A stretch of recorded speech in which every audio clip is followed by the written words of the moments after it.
To kamar da kuka sani alhamdulillahi mun ci nasara yanzu ga su an sako su dukansu dama guda 279 kuma ga su yanzu suna shigowa ga muke karɓar su da ni da mai ɗaki na ga su suna shiga cikin gidan gwamnati yanzu ga baki ɗayan. To a wani hali kuka same su? To ga sunan lafiyar su lau suna magana ma kun ji maganganun su an kara kun ji maganganun su saboda haka bukatar mu Allah ya kama su lafiya kuma duka cikin koshin lafiya babu wanda ya samu wani abu ko wanda ya halaka da sauransu.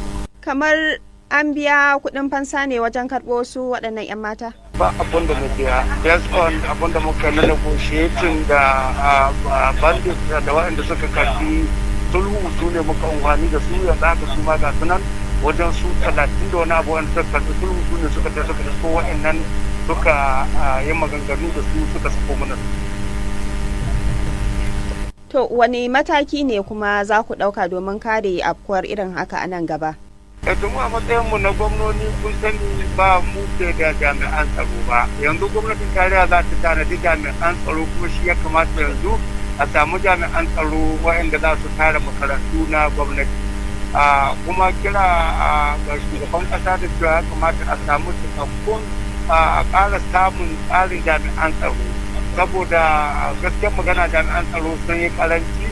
Kamar da kuka sani akwai jami'an tsaro kusa ga makarantar na amma kuma duk da haka wannan abu ya faru don haka dole a tashi tsaye a samu ko a ƙara ɗaukar jami'an tsaro isassu a Najeriya domin babu.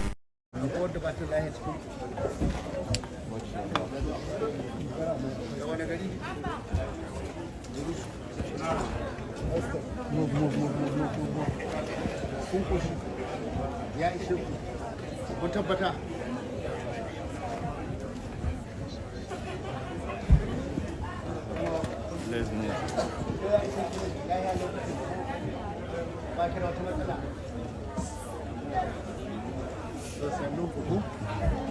To ku ci abinci.